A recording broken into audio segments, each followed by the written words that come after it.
aunque tiene que ser como en las que ya están por nacer, tampoco es como todas, ¿no? Bueno, Sí, claro.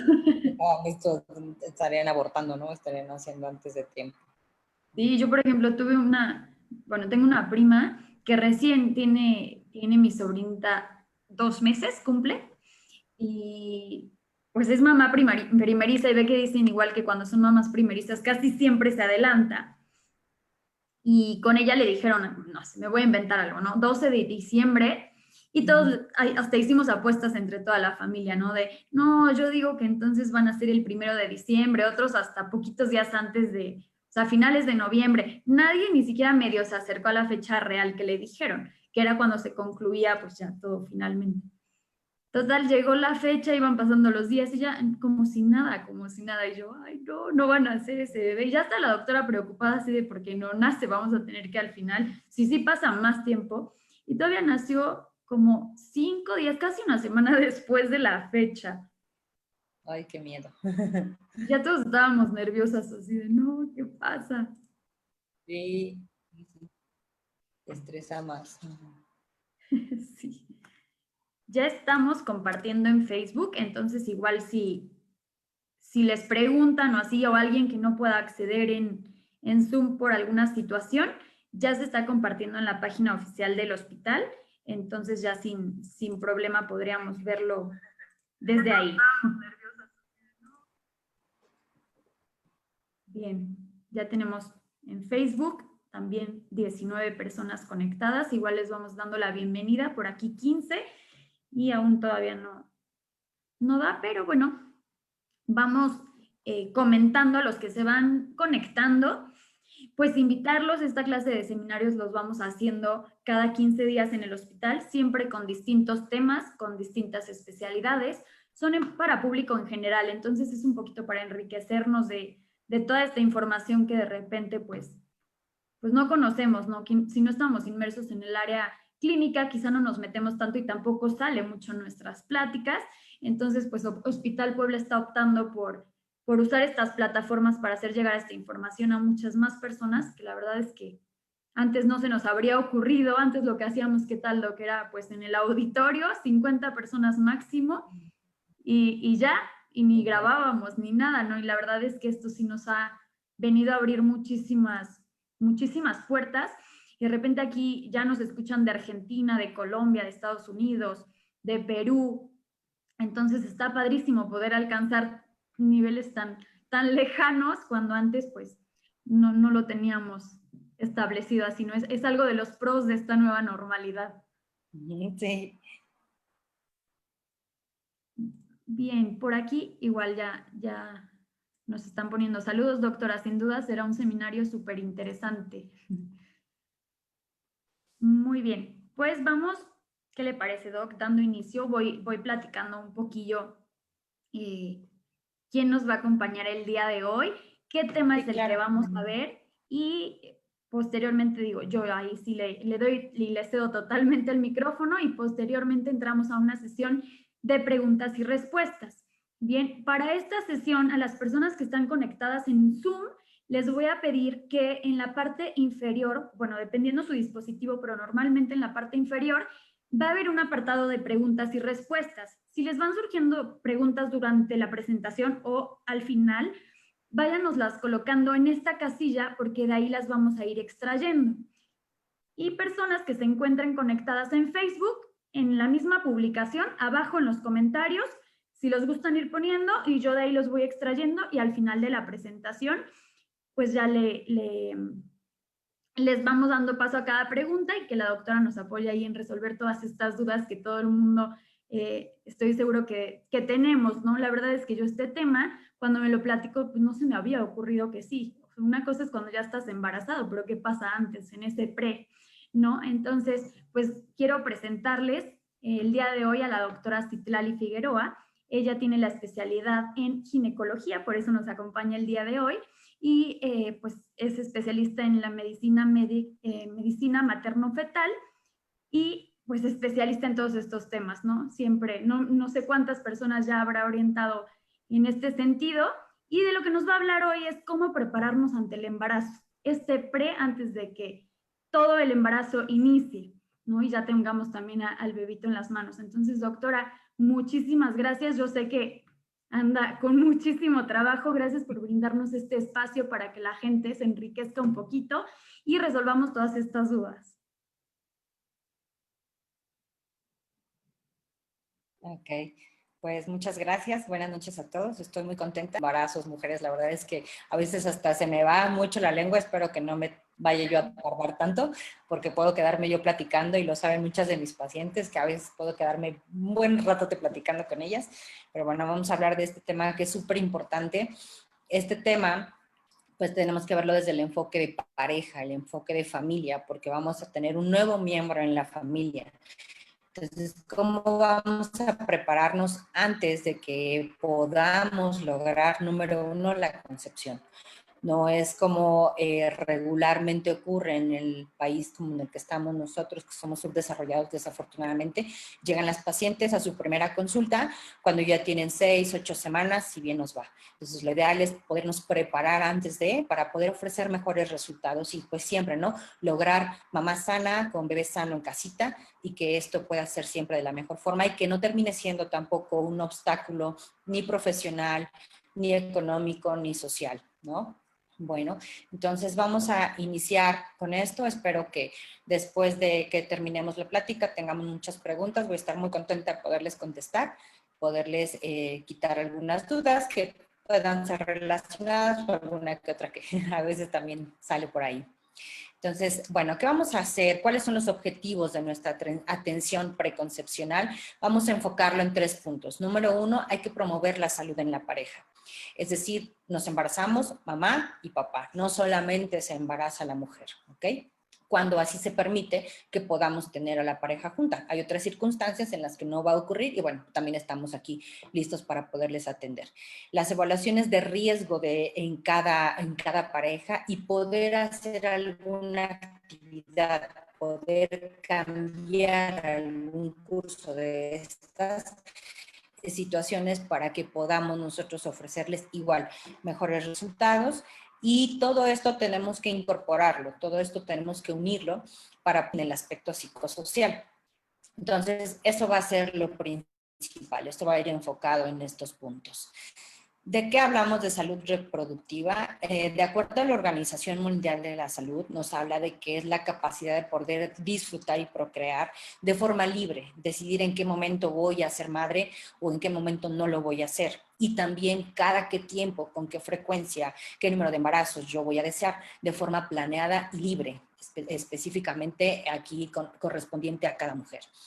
Este es un derecho de la pareja también de poder tener los servicios adecuados para poder tener una atención en la salud. Lo ideal sería que todas nuestras mujeres, todas nuestras parejas pudieran tener servicios de salud adecuados. Ahora, en cuanto a esta preparación, como primer tip que les puedo dar yo, además de como el cochinito que vimos en la diapositiva anterior, no es precisamente de ahorrar en monetario, sino poder ahorrar o poder adquirir conocimientos para poder tener un mejor embarazo, irnos informando sobre el parto, irnos informando si parto, cesárea, qué es lo que me conviene, qué es lo que yo quiero, lo que yo deseo. Y aquí también podríamos tomar en consideración tener un buen acceso al servicio de salud. Si a lo mejor no tengo una institución de salud pública, pues entonces poder iniciar la adquisición de un seguro de gastos médicos. Créanme que en nuestra cultura no estamos acostumbrados a eso, pero eso nos va a ahorrar muchísimos, muchísimos conflictos, porque si llegase a haber alguna complicación, vamos a tener la cobertura y muchos de los seguros nos van a cubrir desde que nosotros, no en el momento que nosotros nos embarazamos. Nos piden de permanencia a veces 1 año. Entonces, si ya planeamos un embarazo, pues también irle echando ahí el cochinito para que desde antes tengamos ya esta oportunidad. Y todo esto, pues, ¿en qué va a ir? En prevenir la enfermedad o si tenemos alguna enfermedad previa, que no haya alguna complicación mayor y sobre todo la muerte, ¿no? Sabemos que en nuestro país todavía tenemos un índice alto de muertes maternas. Desafortunadamente, las principales causas de muerte materna son hemorragia y son preeclampsia. Algunas de estas son prevenibles, algunas pudieran ser espontáneas, así va desafortunadamente a ser, pero siempre que tengamos una institución que tenga todo lo necesario para poder tener la atención adecuada. Unas instituciones públicas, a pesar de que tenemos mucho conglomerado de pacientes, la realidad es que cuentan con todos los servicios para poderles atender. Y bueno, hospitales como el nuestro que tienen todos los servicios también para esto. Actualmente tenemos un incremento en muertes maternas por COVID. Desafortunadamente estamos pasando por esta situación. Entonces también ahí tenemos que ir haciendo este tipo de prevención, ¿no? Si la mujer se va a embarazar, entonces evitar esos riesgos o el factor de riesgo para poderse infectar. En la consulta que vamos a hacer, como habíamos comentado, evaluar riesgos, hacer exploraciones complementarias y educar y promover la salud. Todo esto para darle la oportunidad de tener un bebé saludable a una mamá saludable también. ¿Cómo vamos a hacerlo? ¿O qué es lo que va a hacer mi médico? Número 1, voy a llegar a mi consulta y la herramienta principal que nosotros tenemos es la historia clínica. Para que nosotros podamos hacer una adecuada historia clínica necesitamos una buena relación médico-paciente. Eso es lo principal. Porque de ese modo yo voy a tener la confianza de decirle todos mis antecedentes sin ninguna pena, sin ninguna situación de que hubiera algún prejuicio, puedo decirle todo sobre enfermedades, medicamentos, uso de drogas incluso, porque entonces él me va a adecuar, me va a llevar para que podamos hacer esa deshabituación si es que se necesitara. Hay que hacer todos los antecedentes de enfermedades crónicas. Nosotros en algún momento nos volvemos un poquito de investigadores privados y así como que empezamos a investigar más en algún punto porque a veces no nos dan toda la información. Necesitamos que nos den toda la información, que nos digan sobre todo lo que les estamos preguntando para poder ir guiando lo que vamos a estudiar. Entonces, pacientes que tengan exposición a medicamentos, algunos productos químicos, consumo de drogas, pues vamos a tener que hacer también ahí algunas medidas. Dentro de esto, ¿cuáles son? Y va enfocado a las causas de muerte materna en nuestro país y complicaciones en nuestro país. La diabetes gestacional. Nada más por el hecho de ser mexicanas, con diabetes tenemos mucho mayor riesgo de desarrollarlo. Y si además en algún embarazo previo lo desarrollamos o productos o fetos con macrosomía que tuvieron polidramnios, o sea, cuando están muy grandes de peso, cuando tienen mucho líquido, pues esto es mucho mayor factor de riesgo y tenemos que investigarlo. Pacientes que hayan tenido hipertensión o que hayan tenido preeclampsia en embarazos previos, antecedentes de cesárea. Sabemos que las cesáreas, una vez que se realiza una cesárea, la siguiente condiciona más riesgo de hemorragia, tercera, etcétera, ¿no? A partir de una tercera cesárea tenemos un riesgo mayor de hemorragia de un 2.5 a un 8%. Entonces, todo esto, irlo poniendo las cartas sobre la mesa, ¿no? Mira, tienes estos riesgos, puede ocurrir esto, tú vas a tomar la decisión de si lo deseas o no lo deseas. No quiere decir no se puede o no debes. Hay algunas situaciones en las que sí podemos decir, ¿sabes qué? No debes, vamos a postergarlo. Antecedentes de partos prematuros es un factor de riesgo muy importante para volver a tener un bebé pretérmino o prematurito, ¿sale? Y el antecedente de abortos. Ahora, dentro de las principales causas de muerte materna, como les comentaba, la preeclampsia, aquí debemos de ser muy, muy específicos en investigar hipertensión, enfermedades renales, síndrome antifosfolípidos, que es una enfermedad inmunológica, que antes tenemos pacientes que tienen abortos recurrentes o antecedentes de trombosis, de formación de trombos, ¿ok? Entonces vamos a tener que investigar sobre todos estos antecedentes de forma exhaustiva.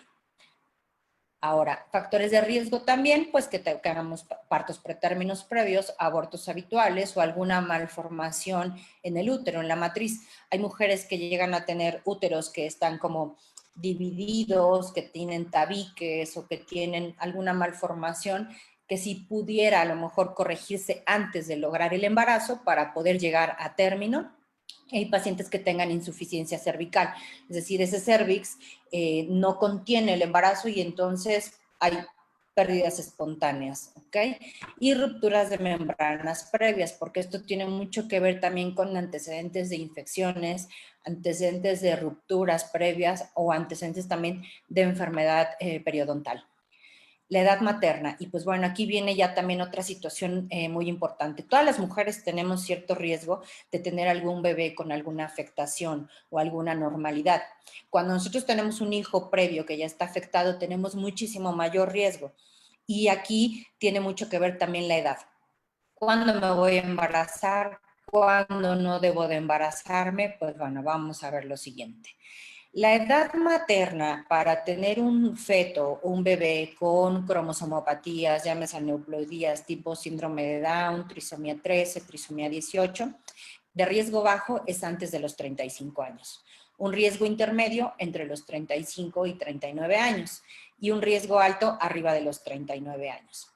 Riesgos de pérdida gestacional pues también se van incrementando conforme la edad de nuestras pacientes y tenemos después de los 40 años un 40% de riesgo de pérdida y arriba de los 45 años un riesgo de un 80%.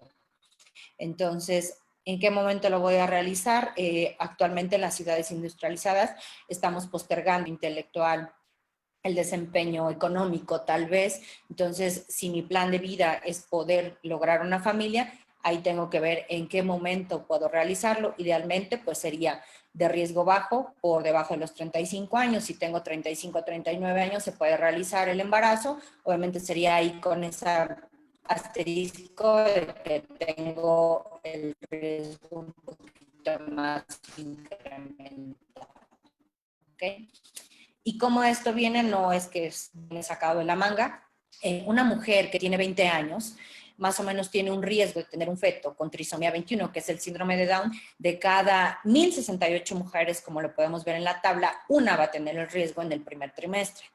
Y, por ejemplo, a los 35 años, de cada 249 mujeres, una lo va a tener. 89 mujeres va a ser una. Entonces, ahí va la proporción de riesgos. No quiere decir todas las mujeres arriba de 39 años van a tener esto, pero lo estamos viendo en cuestión de números, estadística, y todo esto es medicina basada en evidencia. No es como algo que me ha pasado a mí o que me platicaron. No, esto es medicina basada en evidencia.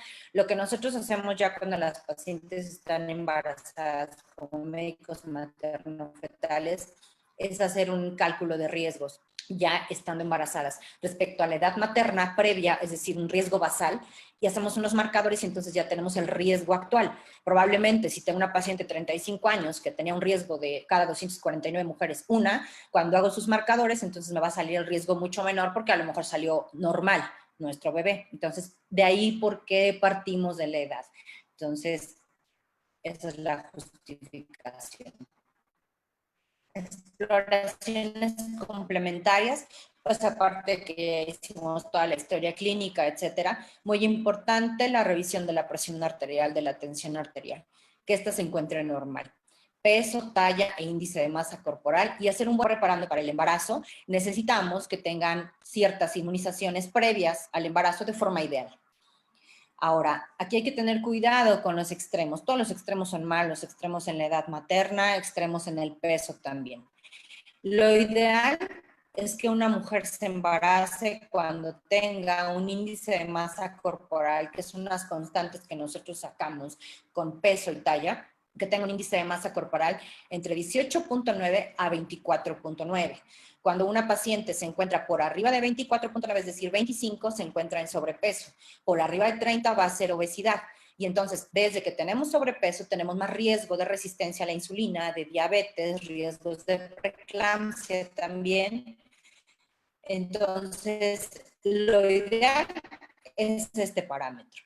Es decir, si tengo una paciente con sobrepeso o obesidad, pues antes voy a prepararla para que tengamos mejores resultados. Además que también el peso influye en la fertilidad. Podemos tener pacientes que tienen todos sus factores normales, pero tienen 26, 27, ya son datos de resistencia a la insulina y la ovulación no es igual. ¿Ok? Entonces también esto es prepararnos para que tengamos una buena fertilidad. ¿Qué vamos a hacer? Estudios de laboratorio como principales, pues un hemograma para que veamos que no haya anemia, una bioquímica clínica, hablando de química sanguínea, que es glucosa, función renal, etcétera. Grupo sanguíneo y RH, todas debemos de conocer nuestro grupo IRH. Muy importante en pacientes que tienen RH negativo, tenemos que investigar que no haya algún riesgo de lo que antes se le llamaba eritroblastosis fetal o isoinmunización, por el tipo sanguíneo de la madre y que sí puede afectar a bebé y malos resultados perinatales. Entonces, tengo una paciente que es RH negativo, considerando sus antecedentes, veo en qué momento puedo administrar una vacuna, que así se le llama, o si no la administro y de qué forma la voy a estar vigilando, pero ya la tengo como identificada. Todas las serologías para sífilis, para rubiola, para toxoplasmosis, para herpes, hepatitis y estudios también para VIH. Todo esto tiene que hacerse bajo consentimiento informado. A ningún paciente se le va a realizar un estudio de este tipo porque no vamos a invadir su privacidad. Específicamente cuando se hacen estudios respecto a enfermedades de transmisión sexual, tiene que hacerse un consentimiento informado en los laboratorios, te hacen firmar que estás de acuerdo en que se te realice el procedimiento. Y cultivos, búsqueda principalmente de clamidia y ureaplasma. Este es uno de los principales microorganismos que pueden generar partos pretérmino por ruptura de membranas, síndrome inflamatorio en el feto y que pudiera condicionar neumonía dentro del útero o al nacimiento ya tener datos de que hubiera tenido neumonía previa o algún tipo de infección. Entonces, todo esto vamos a tener que realizarlo. Si encontramos algo, pues vamos a dar tratamiento y embarazarnos en las mejores condiciones. ¿Qué vamos a hacer con las pacientes que tienen hipertensión? Si tengo hipertensión, ¿no me puedo embarazar? Sí, claro que te vas a poder embarazar, pero vamos a optimizar tu control. Y vamos a evitar algunos fármacos como estos, ¿cuáles son los IECA ARA2? Del tipo de IECA, por ejemplo, captopril, enalapril, que tal vez les suenan esos nombres. ARA2 son el tipo losartán, irbesartán, etcétera. Esos hay que evitarlos antes del embarazo. Hay que hacer una progresión en los fármacos, en algunos que no condicionen riesgo para el feto. Y algunas tiacidas que son tipo diuréticos, también hay que hacer el cambio. Esos no se pueden utilizar en el embarazo. Entonces, antes de embarazarme, que esté yo bien controlada con fármacos que no pudieran hacer daño a mi bebé. ¿Ok? Pacientes con diabetes del mismo modo. ¿Me puedo embarazar? Por supuesto que te vas a poder embarazar, pero hay que optimizar tu control. Y algunos fármacos hipoglucemiantes, es decir, pastillitas que se están tomando, se evitan. En algunas pacientes incluso llega a ser necesario progresarlas a insulina antes de que se embaracen, pero eso hay que individualizarlo siempre. Entonces, ¿me puedo embarazar? Por supuesto que te puedes embarazar, pero vamos a hacerlo de la mejor forma. Tabaquismo.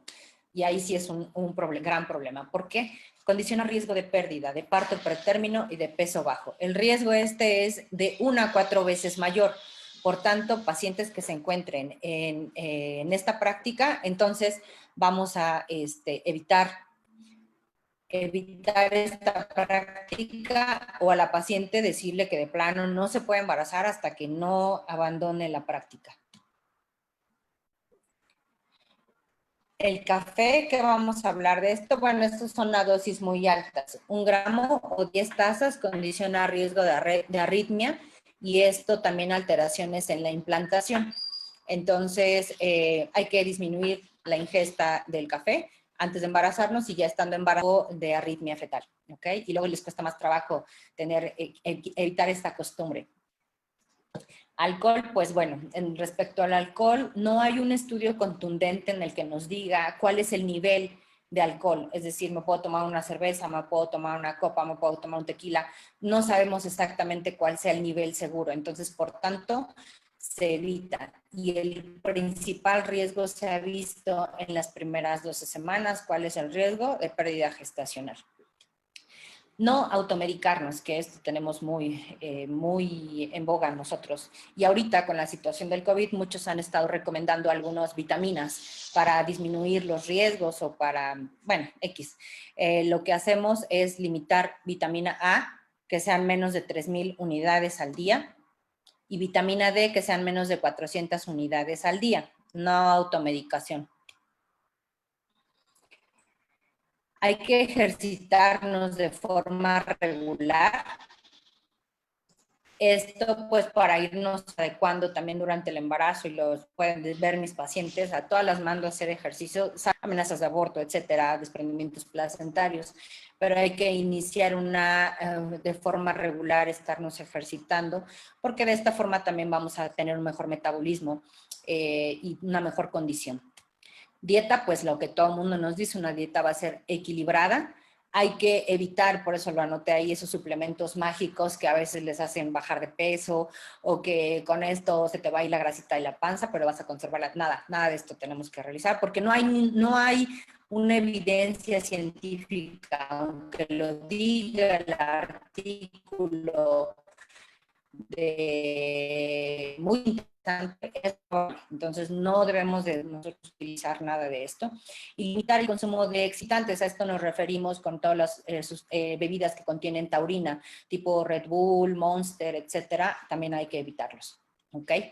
Y las acciones educativas en cuanto a promoción de la salud, pues también vamos a evitar todo lo que son drogas, riesgo de pérdida gestacional, riesgo de aborto y riesgo de parto pretérmino. Además que pudiéramos tener en nuestros bebés arritmias que también condicionen muerte fetal, estas alteraciones que generan las drogas en nuestro cuerpo, pues imaginen, pobre bebé.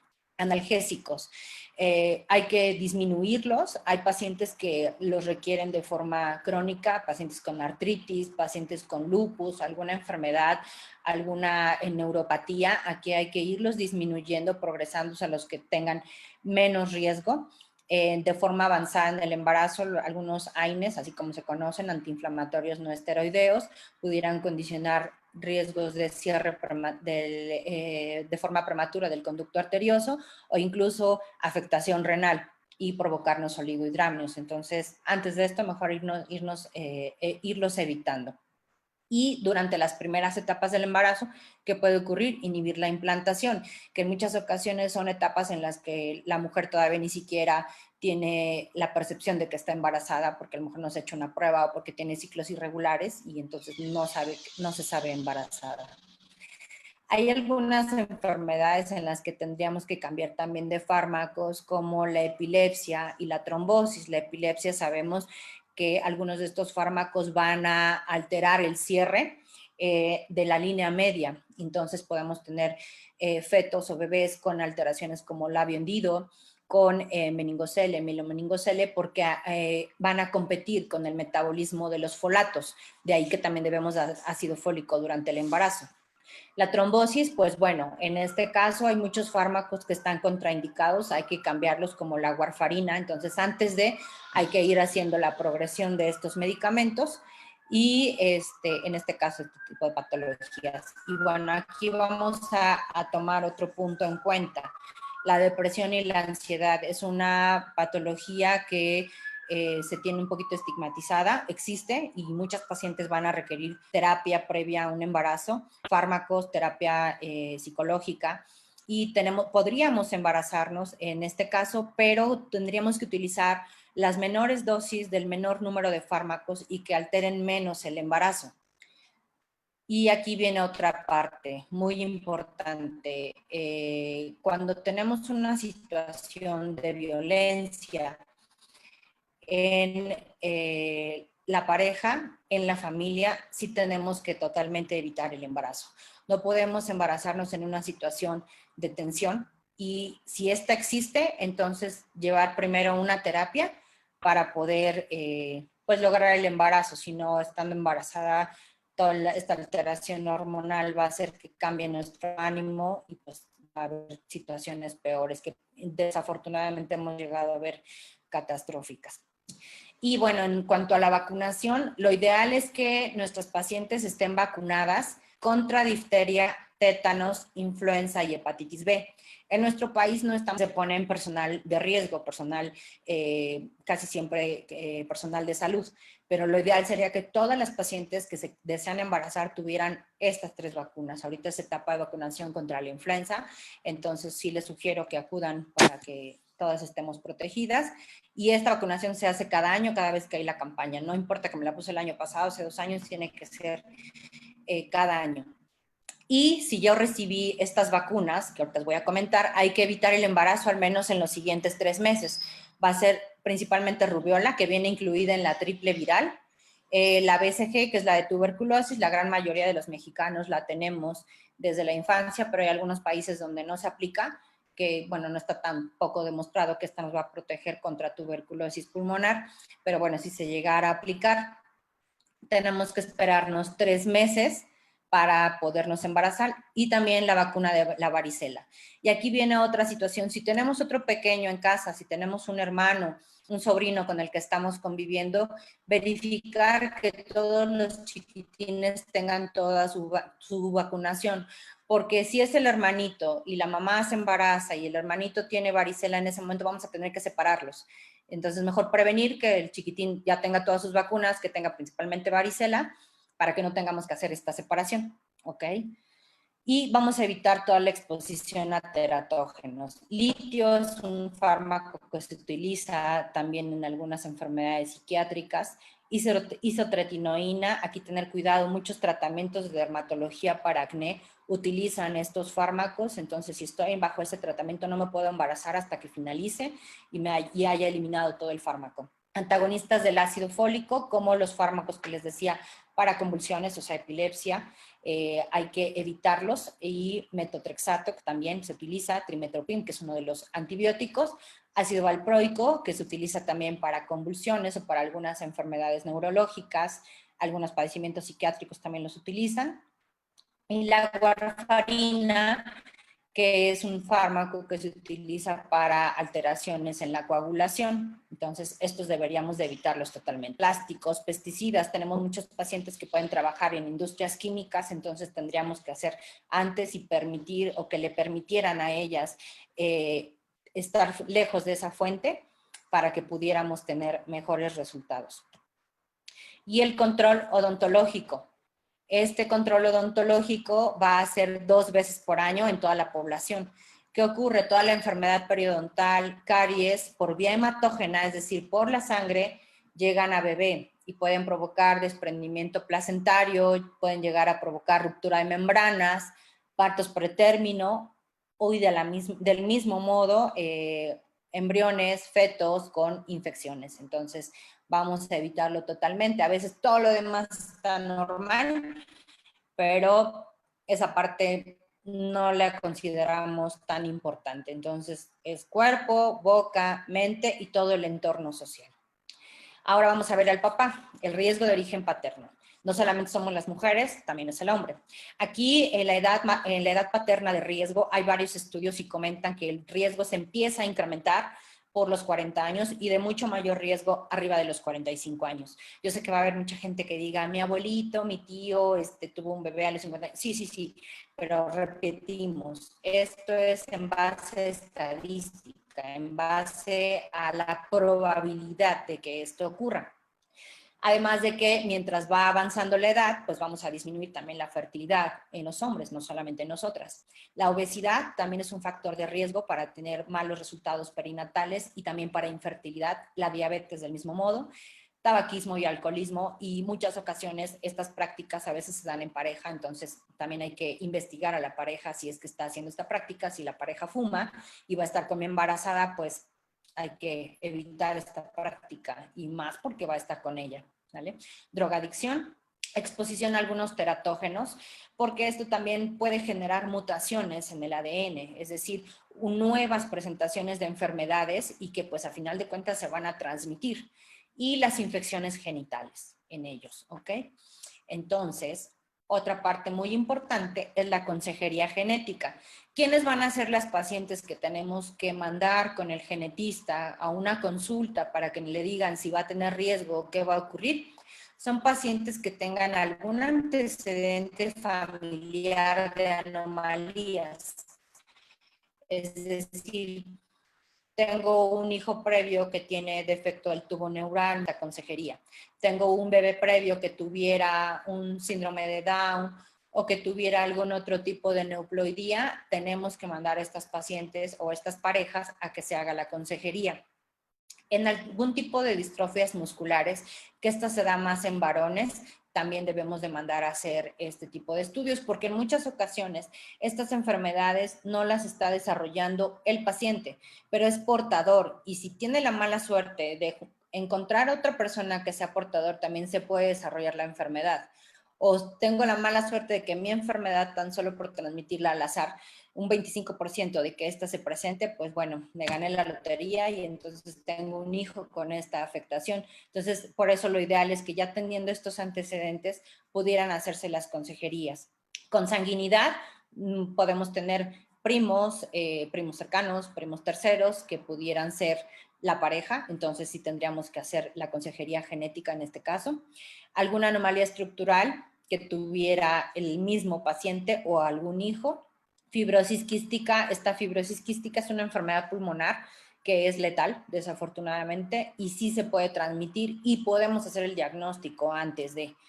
Retraso mental, también cuando hay algún antecedente de retraso mental se tiene que hacer toda la consejería genética, y lo ideal sería en mujeres arriba de 35 años que también se realizara, de algún modo que a lo mejor no se han podido embarazar y esto sea por alguna alteración genética en sí, en ellas, ¿ok? Y bueno, en base a esto, pues vamos a poner un semáforo de ¿me puedo embarazar, no me puedo embarazar o qué voy a hacer? ¿En qué pacientes son las que no vamos a recomendar el embarazo o se va a posponer una vez que cambiemos algunos factores? Pues van a ser en estas pacientes. El embarazo en adolescentes condiciona un gran riesgo por la madurez que pudiera tener la paciente. Repito, no todas, pero sí condiciona más riesgo en la madurez que pudiera tener para poder conllevar una salud de un bebé, en la salud de un embarazo, y que en muchas ocasiones estos son embarazos que fueron sin planificación, o sea, no fue un embarazo preparado. Entonces, si una paciente tiene menos de 20 años, pues suponemos que socialmente es una paciente que a lo mejor todavía no ha terminado de estudiar, todavía no tiene esa madurez o esa práctica tal vez de poder haber conocido más el mundo, entonces poder sugerirle eso, mejor espérate un poquito, que tengas más madurez, que tengas, y esto no es cuestión de edad, ¿no? Pero digo, me ha tocado pacientes muy jóvenes que han sido súper maduras y han llevado bien el embarazo, pero es como de forma general poder hacer esta recomendación. Un índice de masa corporal, como lo dijimos, menor de 18.9, es decir, encontrarse en desnutrición, y mayor de 29.9, es decir, encontrarse en obesidad, estaría contraindicado embarazarnos. Entonces, en pacientes con sobrepeso, con obesidad, que ya es arriba de 30, estaría contraindicado por los riesgos maternos, y por debajo de 19, es decir, 18.9, tenemos más riesgo de peso bajo, restricción del crecimiento en los bebés. Entonces, ahí poder mandar con apoyo nutricional. Todo esto es un manejo multidisciplinario, no solamente la ve el ginecólogo, tenemos que mandarlo con el nutriólogo, y algunas enfermedades que también nos contraindicarían poder embarazarnos. Una enfermedad previa, pero que no tuviera control, es decir, soy hipertensa, tengo diabetes, pero no estoy controlada, no me puedo embarazar de ese modo. Me voy a poder embarazar, pero cuando ya esté controlada. Si tengo anemia, si tengo una anemia que es una hemoglobina menos de 7, estaría totalmente contraindicado, porque además eso sería un criterio de poder tener una transfusión o poder necesitar una transfusión si la situación hemodinámica, es decir, todo nuestros signos se encuentran alterados muy probablemente por este nivel de hemoglobina. Entonces voy a corregir esto y entonces, ok, después de eso te vas a embarazar. Enfermedades de transmisión sexual sin tratamiento, definitivamente no nos podemos embarazar si no hay tratamiento. Si una paciente es paciente VIH positivo, se va a poder embarazar. Lo ideal sería que fuera con cargas virales bajas para poder tener mejores resultados, porque también se tiene que hacer el cambio en algunos fármacos que pueden condicionar abortos, partos pretérmino o algún tipo de insuficiencia hepática, o sea, insuficiencia en el hígado en los recién nacidos. Entonces tendríamos que hacer antes el cambio. Si hay un hijo previo afectado, no puedo embarazarme hasta que tengamos la consejería genética, entonces ya lo podría realizar. Totalmente contraindicado en familias o en parejas principalmente que haya violencia. Si hay antecedente de violencia, de maltrato, no me debo embarazar, no. Número 1, no es lo normal, debo salir de ahí, debo buscar ayuda, debo buscar apoyo, pero lo principal es no me voy a embarazar. Si no hay una buena relación de pareja, un hijo no va a venir a ayudarnos, no va a venir a unirnos, entonces lo principal, esos chiquitines tienen que venir en un estado, en un entorno feliz, en un entorno aceptable para ellos. No se vale que estemos trayendo bebés al mundo que vengan a sufrir, que vengan a vivir estas situaciones que a lo mejor muchos ya pasaron antes. No, ya no se vale que sea de este modo. Y debemos de luchar todos nosotros para que ya no ocurra. En el caso de que hubiera adicciones, alcohol, tabaco, drogas, no me puedo embarazar. No me puedo embarazar definitivamente. ¿Ok? Ahora, ¿en qué momento puedo decir, ok, estoy en amarillo, de acuerdo a ciertos factores de riesgo, me puedo embarazar. Sé que estoy en condiciones, pero tengo el riesgo. Si tengo más de 35 años, si tengo sobrepeso, es decir, mi índice de masa corporal arriba de 25, si tengo alguna enfermedad existente, pero que está controlada, o sea, me puedo embarazar, pero tengo ese factor de riesgo. Si tengo anemia, pero simplemente está entre 7 a 12, o sea, me puedo embarazar, pero ya sé que también estoy en riesgo. Si tengo una enfermedad de transmisión sexual, pero ya está tratada.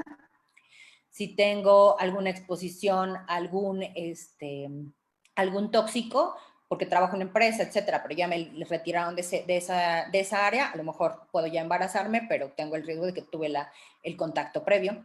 Y en el caso de algunos antecedentes que tengamos, si tengo alguna muerte prenatal, muerte perinatal, bebés con peso bajo, es decir, cuando hacemos las percentilas se encuentran por debajo de la 10, cuando tengo algún bebé prematuro o cuando he tenido abortos previos. Estos son factores de riesgo para que me vuelva a ocurrir esa condición. Entonces, me puedo embarazar porque ya todo lo demás lo investigaron, pero ese antecedente nunca se me va a quitar. Entonces, ahí lo voy a tener presente y debo estar consciente de que voy a tener ese riesgo. Y en el caso, por ejemplo, de que haya parejas sexuales múltiples en ambas partes, pues bueno, me voy a embarazar, pero existe el riesgo de que tenga yo alguna transmisión, como les decía, clamidia, uraplasma, pero bueno, eso ya va a ser individualizado. No quiero tomar ese riesgo, ok, adelante, pero pues no sería tampoco lo ideal, ¿no? Y en el caso de que no hubiera planificación familiar, es decir, me tengo que embarazar en el momento que yo lo deseo, en el momento que lo planeé, no porque fue como, ¡pum!, sorpresa. Bueno, muchas veces así pasa, pero bueno, lo ideal sería que fuera bien programado. ¿Y en qué condiciones puedo embarazarme sin ningún problema? Que bueno, aquí van a entrar muy poquititas. Va a ser cuando tengo entre 25 y 35 años, mi índice de masa corporal ideal, entre 18.9 y 24.9, no tengo anemia, todas mis serologías están negativas, tengo VIH no reactivo y además no tengo ninguna de las otras condiciones. No hay violencia, no hay drogas, no hay enfermedades, aunque sea controladas. Estas son las que están en semáforo en verde.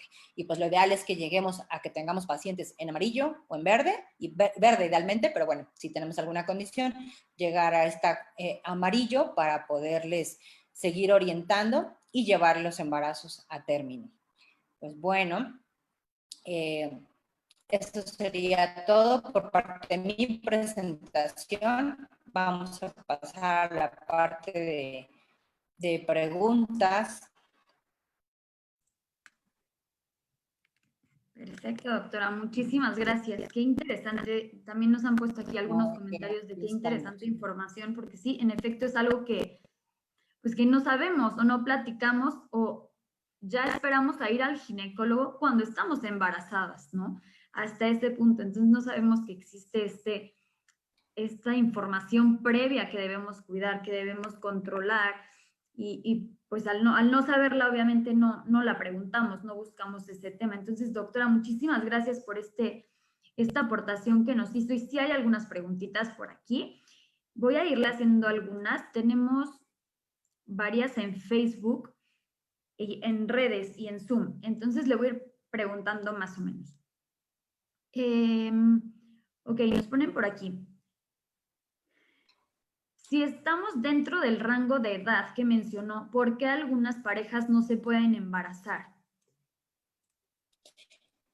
Bueno, aquí esto es como nos vamos a preparar el embarazo, sabiendo que no hay ninguna alteración en la fertilidad. La fertilidad en la pareja se va a estudiar en 4 factores. Número 1, el factor paterno. Tenemos que ver que la calidad, cantidad de espermatozoides sea el adecuado, que haya una buena motilidad, para que por endocrino, este factor endocrino tiene que ver con alteraciones hormonales. Muchos pacientes no lo saben y en ocasiones cursan con hipotiroidismos subclínicos, es decir, alteraciones en la tiroides que pudieran generar infertilidad o incluso ya embarazadas, abortos. Otro factor muy importante es el factor tubo peritoneal. ¿A qué se refiere este? Que puedo tener yo una adecuada ovulación, tener un espermatozoide adecuado, pero si nuestras trompitas o las alpinges, tubas, como le quieran llamar, estas se encuentran ocluidas, pues aunque haya óvulo y espermatozoide no van a pasar. Entonces, ese es otro tipo de estudio que se tiene que realizar. y otro, alteraciones uterinas, que pudieran tener algún mioma o alguna malformación que no ha sido diagnosticada, y entonces también eso disminuya o evite el paso del espermatozoide. Entonces, cuando una pareja está en condiciones de embarazarse, los mandamos a hacer los intentos, ¿no? Ok, ya se logró, ya estás normal, no tienes ninguna contraindicación para no embarazarte, y no se logra de acuerdo a la edad, arriba de 30 años y ya pasaron más de 6 meses que no se logra el embarazo, entonces se hace el protocolo. No se sugiere hacerlo antes porque tenemos que estar 6 meses sin método de planificación familiar. A partir de que nosotros planeamos embarazarnos, a que tenemos un bebé en nuestros brazos sano, tenemos una posibilidad de un 12%. Antes de eso pueden ocurrir muchas situaciones. Entonces, estos son los 4 factores principales que pueden alterar la fertilidad. Entonces, sí se tiene que hacer un estudio un poquito más amplio en las parejas que no se logran embarazar. Hay otros factores como un poquito desafortunada o afortunadamente más más raros, que son factores inmunológicos, falta de capacitación en los espermatozoides, que eso, bueno, ya son estudios mucho más a fondo, y muchas de estas pacientes sí tienen que irse a procesos de alta complejidad, y pues como su nombre lo dice, alta complejidad, mayores los costos, pero afortunadamente este porcentaje de pacientes es menor, es muy poquito, debe ser muy bajo el porcentaje de pacientes que tengan que irse a alta complejidad. Claro, creo que aquí, con todo esto que mencioné, es súper importante acudir, ¿no? Con un ginecólogo especialista en esto para que les pueda orientar en qué está ocurriendo. Encaminado con esta misma pregunta, Doc, aquí nos comentan, tengo 40 años y 2 hijas, una de 13 y otra de 11, y tengo fibromialgia. ¿Tiene que ver con que no me puedo embarazar? Tengo meses planeando y no he podido. La fibromialgia en sí no condiciona disminución en la fertilidad. Ahora, recordemos que pacientes con fibromialgia van a estar consumiendo analgésicos. Ahí sería poderla llevar al embarazo, pero con una enfermedad controlada. Y en el caso de tener 40 años, pues la reserva ovárica, es decir, la posibilidad de que nosotros tengamos óvulos que sean capaces de ser fecundados va disminuyendo. No quiere decir que pasar, como lo vimos ahí, además de los riesgos, arriba de los 39 años también disminuye la capacidad de poder lograr embarazarme, y también en los hombres disminuye la capacidad de poderse embarazar, o en muchas ocasiones llegan a embarazarse, pero son embriones que tienen alguna alteración que por default, o sea, el mismo proceso natural de la vida dice esto tiene una alteración muy severa y entonces no va a continuar el embarazo. Llegan a tener microabortos incluso antes de que ellos se sepan o que tengan una prueba de embarazo positiva. También pudiera ocurrir esto. Pero entonces sí, en el caso de los pacientes que tienen arriba de 39 años y que no se logran embarazar, sí, definitivamente hay que hacer estudios también de hormona antimuleriana, que es para ver si aún tiene la capacidad de fecundar. El hecho de decir estoy menstruando no significa me puedo embarazar, ni tampoco ya tuve hijos antes, me voy a poder volver a embarazar. Ok, perfecto. Muchas gracias. Creo que por ahí ya resolvimos esa duda. Nos ponen por aquí también. Mencionaba, doctora, que cuando el bebé es RH negativo y la mamá positivo, podría existir de igual forma ahí un riesgo. ¿Cuál sería? Y si habría problemas cuando mamá es positivo y papá es negativo. No, el problema es cuando mamá es negativa.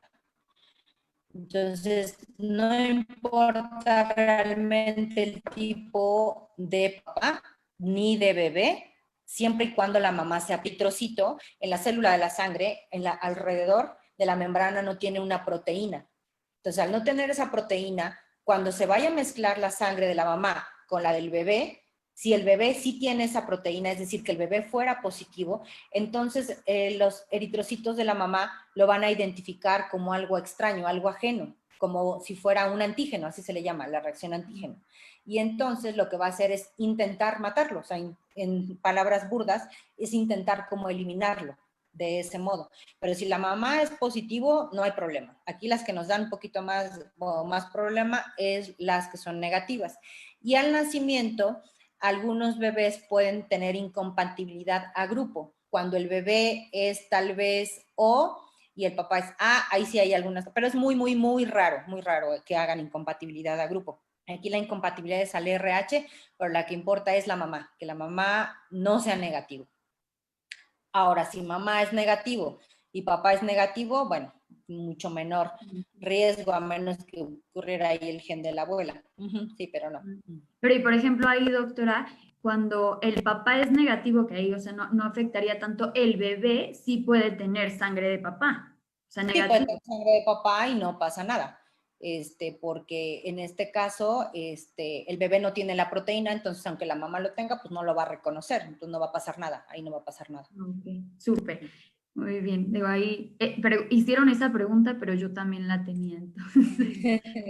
Y ahí y resolvimos esa. Por aquí igual nos comentan, eh, tengo una duda. Me habían comentado que si le ponen Suavitel a la ropa interior, eso puede llegar a causar esterilidad o que sea más difícil embarazarse. ¿Eso es cierto? No, específicamente el Suavitel o algún otro detergente no causa infertilidad, la sustancia.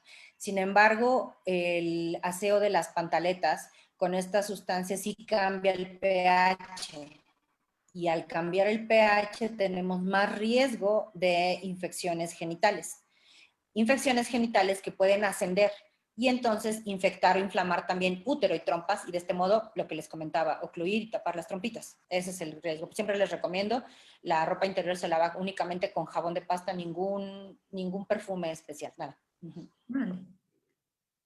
Ok. Bien, doctora, por aquí igual nos ponen, el café mencionó que se debería disminuir el consumo, pero ¿se tiene que restringir por completo o qué cantidad podría estar como autorizada?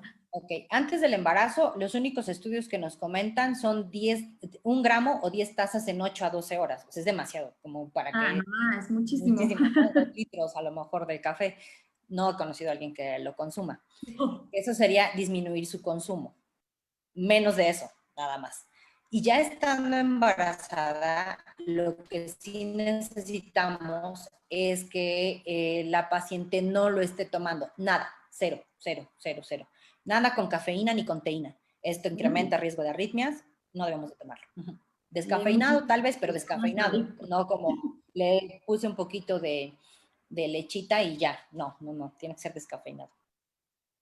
Órale, ahí hay muchos adictos al café. Sí.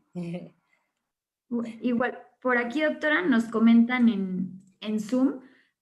Doctora, buenas noches. Excelente seminario. Una pregunta. Sabiendo que actualmente la COVID-19 es la principal causa de muerte materna, ¿usted recomendaría embarazarse en este momento o esperarse a que la pandemia acabe? ¿Valdría la pena que la edad materna aumente por esperar a que la pandemia acabe? Ok, bueno, la pandemia no sabemos cuándo va a terminar. Hoy recibimos buenas noticias. Nos dicen que marzo, abril vamos a tener vacuna. Bueno, esperemos que sí. En mi punto de vista personal y como mujer, yo puedo decirles que, como dicen, la nueva normalidad, esto debe de ocurrir. Puedo embarazarme sabiendo que existe la pandemia, pero sé que no lo voy a disfrutar del mismo modo sin pandemia. ¿Por qué? Porque a las embarazadas hay que aislarlas. Son pacientes que tienen más riesgo de complicaciones y no vamos a poder estar en contacto, bueno, en general no podemos estar en contacto con la familia tampoco, ¿verdad? Pero tendríamos que ser todavía más estrictos. Y yo lo que sí veo con mis pacientes ahorita es que no disfrutan como la fiesta de la revelación de sexo con toda la familia, la fiesta Claro. de el baby shower, etcétera. El nacimiento de bebé, ahorita pues tú lo sabes, Marisol, cómo ha sido, en los hospitales ingresa solamente un familiar, ya no se hace las mesas de dulces, todo bonito y así. Ahora, si aquí la condición es la edad materna, pues sí tendríamos que ponerlo en la balanza, ¿no? Si tienen a lo mejor 37, 38 años, podernos esperar unos meses, igual ya que tengamos la vacuna, pues esperamos que no haya contraindicación para podernos embarazar, pero esto, como les digo a mis pacientes, hasta que tengamos los resultados les puedo dar la respuesta sobre la vacuna. Pero ahorita con la pandemia yo creo que ya es una situación individual. Podemos embarazarnos, pero sabemos que tenemos que estar encerrados y no se va a Claro. disfrutar del mismo modo del embarazo. Si se va a cumplir eso, adelante, ¿no? Y pues ya para, como decimos, el reloj biológico no nos vaya Sí, ganando. sí, sí, tienen que estar, es verdad lo que menciona, doctora, que yo creo que en efecto es un poquito más ese tema como social, digo, cuando es sí tema de que ya están llegando a la edad reproductiva que ya no lo va a permitir, sí, pero la mayoría es ese tema social que justamente es, no voy a poder hacer mi fiesta, no me van a poder visitar y de repente lo que hemos visto, digo, yo creo que usted mucho más que yo, es que les gana eso, ¿no? Y es cuando nos llegan positivas. Y es como, no, por querer haber hecho ese pequeño que tal vez, viste, a 15, bueno, es un decir, ya está en riesgo y más allá del riesgo también, ya que llegan, digo, es importante también platicarlo un poquito. Aquí se incrementa todos los costos, ahora ya no puede entrar nadie a verte, entonces se vuelve ahí un poco más complicado y sí, en efecto, es más ese tema social que se tiene, que en efecto ya yo creo que no se disfruta tanto. No. Sí. Nos ponen por aquí, doctora, igual, cuando mencionaba los tipos de fármacos que se deben y no se deben de usar durante el embarazo, mencionó los diuréticos. ¿En qué consisten? El diurético puede provocar afectación renal y oligohidrámeos en el feto y pues obviamente por consiguiente generar que tengamos partos pretérmino de forma iatrogénica, o sea, ya no tiene líquido amniótico, entonces para afuera. Entonces no podemos tomarlos durante el embarazo, definitivamente. No.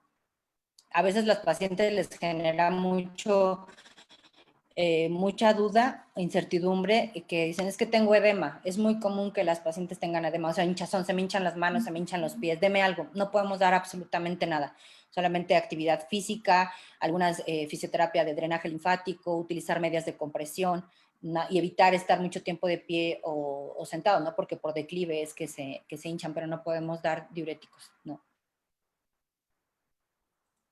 Bien, doctor. Por aquí también. ¿Qué pasa si no tengo mi cartilla de vacunación y no sé si de pequeña me aplicaron todas las vacunas que mencionó? Bueno, antes del embarazo y en la edad adulta se tienen que poner difteria y tétanos, esa no hay ningún problema. La de influenza, esa tampoco hay pierde porque es la campaña cada año. Y la de hepatitis B, muy seguramente no la tienen porque, les repito, aquí en México solamente se pone a personal de salud.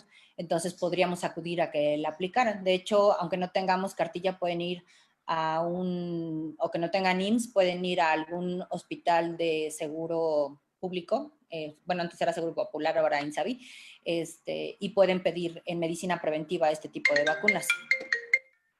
Y si por algo ya le habían aplicado alguna de esas, por ejemplo, tipo la hepatitis B y se la vuelven a aplicar, no hay ningún No problema. pasa nada, no pasa nada, no pasa nada. Entonces, Sí. mejor hacerlo si desconocemos eso.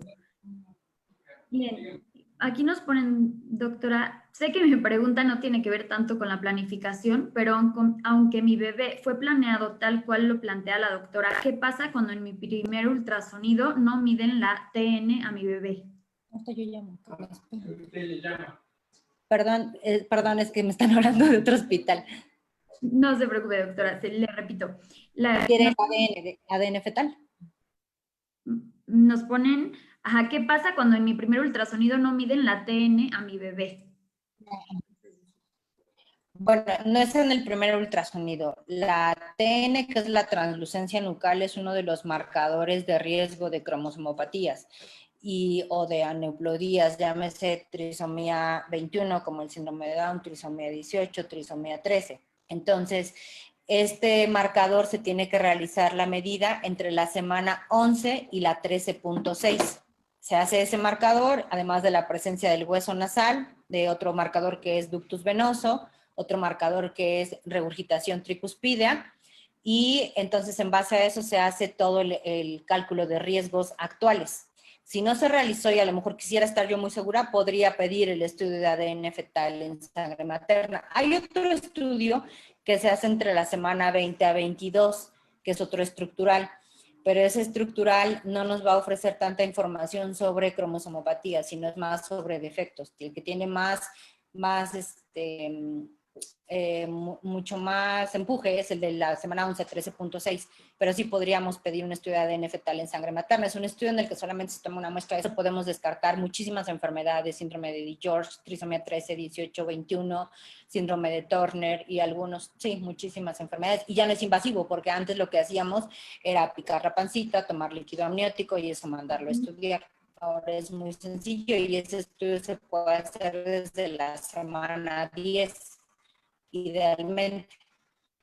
No más súper bien, porque antes era como lo que causaba temor. Pensé que se seguía haciendo así porque de repente yo lo había escuchado, pero causaba temor ese tema de que te insertaran la aguja o esta cuestión. Muy bien, doctora. Ya La por agujita. último, Pues realmente en manos expertas es en bajo riesgo. Sí, ay, perdón, se entrecortó. ¿Ahí me escucha bien? sí, sí. Perfecto. Doctora, ya por último concluimos con una pregunta que es con respecto al ácido fólico, Sí. ¿se tiene que empezar a tomar antes, o sea, desde que lo planeamos o cuando me embarazo? Ok, el ácido fólico se tiene que tomar 3 meses antes de embarazarnos, de forma ideal, y este ácido fólico en pacientes que tienen antecedentes de defectos del tubo neural, en algún otro bebito, tiene que ser la dosis mínima de 4 miligramos. Si la paciente no tiene el antecedente de esta enfermedad, tendría que ser únicamente 400 microgramos. Pero en nuestra población, como tenemos más riesgo de defectos del tubo neural, en general a nuestra población se le recomienda 4 miligramos. Y sí, de preferencia 3 meses antes. Antes. Muy Ujú. bien, pues creo que ya abarcamos las preguntas de ambas plataformas. Sí, perfecto. Y doctora, pues agradecerle muchísimo igual a las personas que nos estuvieron acompañando por aquí, tanto en Zoom como en Facebook, agradecerles su tiempo, recordarles que, como les comentaba, cada 15 días hacemos distintos seminarios de distintas especialidades. Si quieren que hablemos de algún tema en específico, con muchísimo gusto pueden comentarnos ahí en las redes sociales del hospital para que lo podamos programar. Y doctora, pues muchísimas gracias. Sé que tal vez ahorita se va corriendo a otro hospital. Muchas gracias por este tiempo que nos brinda para todo este conocimiento que creo que es necesario siempre que se puede extraer de alguien que es especialista en el tema. No, muchas gracias, Marisol, y pues aquí estamos para cuando se necesite y resolver dudas. Muchas gracias, doctora. Muchas Ya nada gracias. más, ¿en qué consultorio la podrían encontrar por si quienes nos están viendo quisieran buscarla?